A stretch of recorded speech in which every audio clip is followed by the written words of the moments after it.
Prisma, ketemu bersama saya Roy Sakti, pakar kartu kredit di Breaking News bulan pertama September ini banyak berita-berita yang menarik sekali.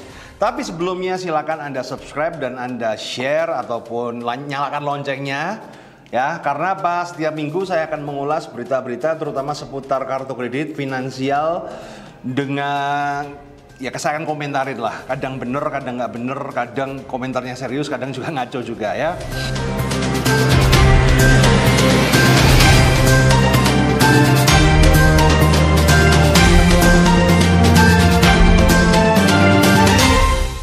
Nah, sekarang saya ditemanin sama asisten saya, Mbak Isul. Nah, gimana Sul? Minggu ini ada berita apa saja? Waduh, banyak Pak. Banyak ya? Banyak sekali. Ada yang kontroversi. Apa aja? Coba kita bahas satu persatu. Ini menarik nih ya. Yang pertama itu dari dunia bank Pak. Ya. Jadi di Bank Mandiri itu namanya Pak Roy Tumilar itu pindah ke BNI. Oke, jadi direksi ya. Iya. Dan itu kalau 5 bankir Bank Mandiri juga pindah ke BNI ya. Iya, ada. Jadi teman-teman, ini ada berita yang menggemparkan minggu lalu sih sebenarnya. Jadi waktu kita syuting ini besoknya ini keluar ini. Jadi belum dibahas, berarti kita bahas sekarang. Bahwa direksi dari Bank Mandiri itu bedol desa ke BNI. Jadi dipindah. Jadi kan itu banyak tuh. Nah, dan bisa dibilang sekarang kalau bank-bank Himbara itu adalah Mandiri, BNI, BRI, BTN ya. Bisa dibilang sekarang itu direksinya itu dikuasai alumnus Bank Mandiri. Nah, bisa gitu ya Pak? Iya. Nah, kenapa bisa seperti itu? Analisa saya adalah memang di antara ketiga bank ini, kalau pengalaman saya pribadi yang paling rapi sistemnya itu Bank Mandiri. Ya. Yang paling rapi sistemnya ya. Tetap ada kelemahan tapi banyak kebocoran itu kalau di BNI itu masih banyak, BRI itu juga apalagi. Yang agak rapi itu saya melihat Mandiri. Jadi mungkin percontohan dari yang sukses, lo udah sukses di sini, ya udah ditularkan ke yang lain. Jadi kurang lebih seperti itu sih ya. Kayak menurut saya loh ya, saya nggak tahu menurut yang lain. Tapi dari contoh simple aja ya, kayak sistem, kayak maintenance system, kemudian kayak BNI itu sering terjadi kan mobile bankingnya itu maintenance ya, maintenance. Saya pernah loh itu BNI transfer orang 2 kali, padahal cuma sekali masuknya 2 kali. Nah, sistem-sistem kayak gitu itu kan agak bahaya. Kemudian juga kalau di BRI itu performanya kurang apa ya? Ya mohon maaf loh ya kalau ada orang BRI ya. Maaf. Ya, kalau ngantri di BRI sama BCA itu, beda lah. Ya, ngantri di BRI itu dengan antri 3 orang, BCA 3 orang itu ya tahu sendirilah ya. Saya ngobrol ini kan biar paham. Nah, dan kemudian kalau BRI itu terlalu ke PNS-an ya. Ngomong orangnya itu terlalu kayak PNS BRI itu. Maksudnya Pak? Hah? Maksudnya terlalu PNS. Ya kan karyawan ada karyawan PNS, ada karyawan swasta itu ya. Kalau PNS itu nyantai itu loh, kerjanya itu nyantai, nyantai, kemudian bener-bener SOP, kemudian ya, dan banyak terjadi kawan di BRI kan ABS, asal Bapak senang. Nah, kalau kayak di BCA itu kan ya kita nggak bisa tolak ukur mandiri ya, tapi kan harusnya dengan menjadi, apalagi Pak Erick Thohir menjadi dirut dirut BUMN ya, supaya badan bank negara ini profesional untuk membalap bank-bank swasta. Mungkin, nah ini saya ngomong Mandiri sih paling selama ini yang saya tahu di antara ketiga itu memang lebih baik dibanding 2 ini. Turun gunung. Ya, akhirnya kan ditularkan seperti itu, ya. Nah, kalau sebenarnya ada banyak lagi yang lebih detail, cuman takut baper, ya. Cuman takut baper. Nanti kalau ya. Susah, video begini tuh yang nonton tuh direksi apa segala, susah teman-teman ya. Jadi saya sekarang tidak terlalu membahas yang terlalu detail teman-teman. Kenapa? Nanti pada baperan itu, ya kan? Wah, Roy Sakti tahu dari mana? Lah, wong saya ini tiap hari ngurusin bank sampai 10 tahun ya apa nggak tahu ya. Kita ini kan walaupun mungkin kita ini orang biasa dan tinggalnya di kota kecil, tapi setiap hari ketika ada, kita ini kan sudah menjadi pelacur, sudah selama 10 tahun itu kan jadi pelacur. Tahu nggak pelacur? Pelacur. Ya, Iya. pelabuhan curhat itu loh kan. Setiap ada masalah orang tentang kartu kredit pasti kan curhatnya ke gua itu loh. Nah, jadi ya kita paham lah sistemnya itu ya memang Mandiri is terbaik dan terdua tuh. Nah, semoga dengan Pak Tumilar pindah ke BNI bisa membenahin sistem dan lain juga lebih bagus lah, oke? Karena memang kan sekarang lagi masa pandemik ini ya pasti bermasalah lah dan kelihatan gitu loh. Jadi pandemik itu membuat orang yang dulu itu nutup borok-borok itu kada kelihatan semua. Oke, lanjut. Terus selanjutnya ini ada harga emas. Harga emas tuh turun, Pak. Cenderung turun terus ya? Iya. Tapi turunnya masih berapa? Masih 1 juta. Nah, kalau kamu bandingkan dengan 4 bulan yang lalu masih 800 sekian ya naik gitu sama aja. Jadi teman-teman sekarang emas itu komoditas yang menarik karena kan kalau Anda ngikutin berita kita ya, Amerika sedang cetak duit, kemudian krisis kalau Indonesia sedang memperbanyak utang. Otomatis kan kepercayaan investor itu ketika negara mata uang sebuah negara itu tanda tanya, maka dia akan melarikan ke safe haven jadi emas. Nah ini saya rasa kalau naik turun itu biasa dan yang menarik adalah bisa loh naik turun pun itu kita bisa untung, bukan kita main kayak trading apa segala ya.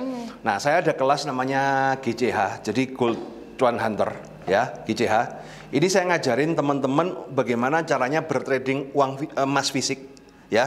Jadi emas fisik itu emas yang antam apa segala, tapi gimana caranya Anda beli jual tetap untung.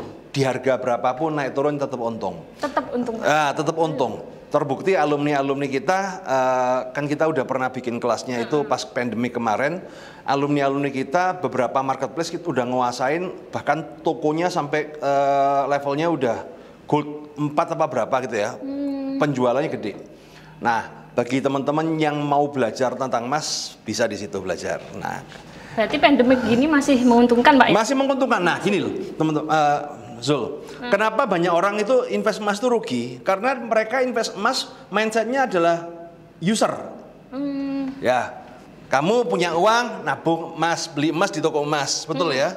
Nah, kemudian diharapkan ini investasi, kalau pas butuh, kamu jual kemana? Ke toko emas. Ke toko emas.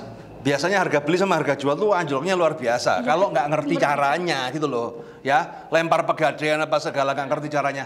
Nah sebenarnya kalau di kelas gold itu saya ajarkan Anda bagaimana caranya Anda beli emas harga bakul dan jual emas juga harga bakul juga gitu loh. Nah jadi Anda beli emasnya sebagai Anda seperti punya toko emas, tapi Anda menjual emas Anda juga dengan harga seperti toko emas jualan. No, berarti kan selisihnya nggak banyak dan sebenarnya banyak peluang-peluang di situ. Terbukti banyak teman-teman CCR yang tanya ke saya, Pak invest emas bagaimana apa segala. Saya sarankan ke situ, saya tanya hampir semua itu cuan semua, baik pas naik ataupun turun. Nah, seperti apa? Linknya ada di bawah ya. Nah, oke, kelasnya kelas online. Lanjut. Kemudian ini ada dari berita kartu kredit tagihan 5 juta. Kartu kredit itu sekarang kena biaya materai, Pak? Bukan sekarang, nanti. Nanti iya, itu akan ada ya, materai 10.000 naik. Jadi kemarin itu kan materai kan berapa ya? 6.000 kalau nggak salah ya. Ya betul, 6.000 ya. 6.000. Materai itu 6.000, kemudian sekarang naik 10.000 ya, cincai lah, nyumbang negara lah.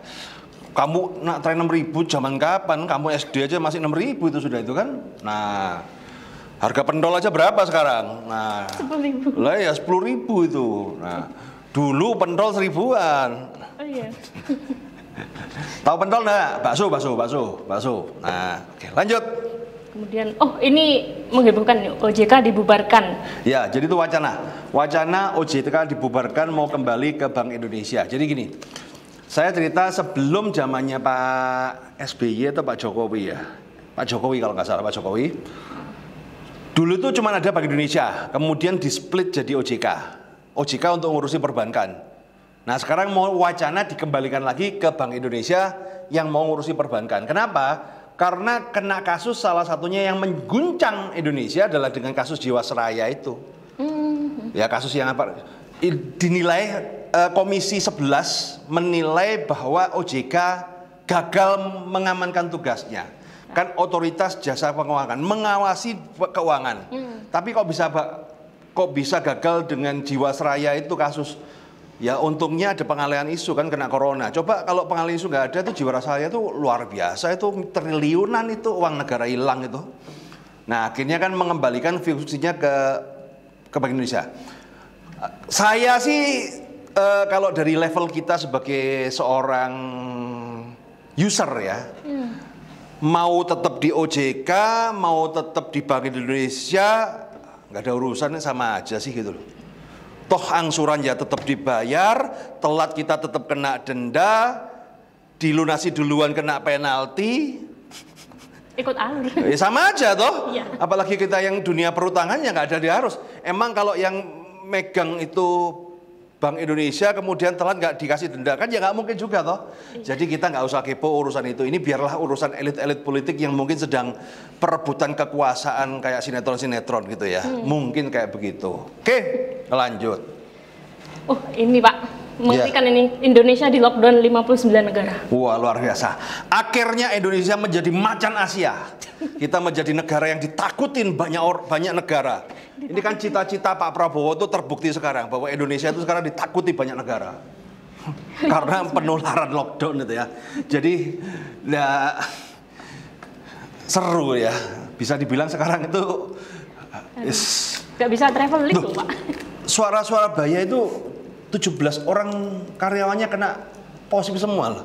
Oh, iya. Padahal udah menetapkan seperti itu. Jadi teman-teman hati-hati ya. Sekarang ini tingkat COVID itu berbahaya, ya hati-hatilah. Orang nggak sadar cangkruk ngomong gitu kan nggak sadar itu. Nah, tahu-tahu kena. Tahu-tahu kena gitu loh. Tahu-tahu greges gitu loh. Nah itu yang berbahaya. Ya jadi, wah berarti nggak jalan-jalan lagi nih. Nggak bisa Pak. Iya nggak bisa jalan-jalan lagi nih. Nunggu vaksin ya 2021. Ke Batu aja. Ke Batu aja ya. Ke Jepang, onsen Batu itu ya. Nah, batu-batuan. Nah, padahal udah kangen ini. Ya sudahlah. Karena rata-rata ya, kalau dilihat kasus kayak di Singapura, di Hong Kong, rata-rata kasus baru itu pasti ada yang dari Indonesia. Ya ampun. Jadi kalau lu dengar berita, coba cari berita-berita di Hong Kong, pas kan kasus-kasus yang case-nya kan kalau di luar kan masih ada di case nomor 40, case nomor 41. Kalau di sini kan mana urus lah, hajar bleh. Bodoh amat. Bodoh amat itu kan. Nah, itu masih kebanyakan dari Indonesia sama dari India. Nah ini hati-hati. Oke, terus lanjutnya gimana tuh, Zul? Terus yang terakhir ini mendebarkan Pak ini beritanya. Kenapa kamu mendebarkan? Itu ada pesta seks Pak.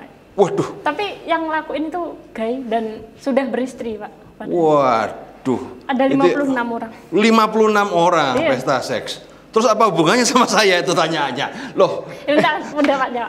Oh alah, waduh. Ini susah ini. Gimana Sul? Kamu udah married belum? Belum toh? Belum Pak. Cari cowok susah nggak? Ya, itu menakutkan Pak itu. Oh makanya. Gitu ya, ya susah. Karena apa? Susah. Yang baik itu sudah beristri, yang ganteng suka sama yang ganteng. Tadi ya sisa kaleng-kaleng ya kan? Wah, hati-hati nih ya. Astagfirullahaladzim. Ya akhir zaman beginilah ya.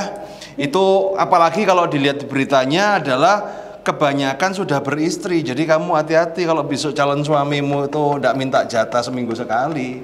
Hati-hati. Nah, kenapa bisa terjadi seperti itu teman-teman? Tahu enggak kenapa?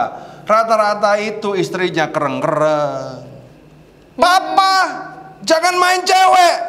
Nah, akhirnya main cowok. Oke, sampai jumpa minggu depan. Ingat, keren itu selalu di otak, bukan di baju. Goodbye.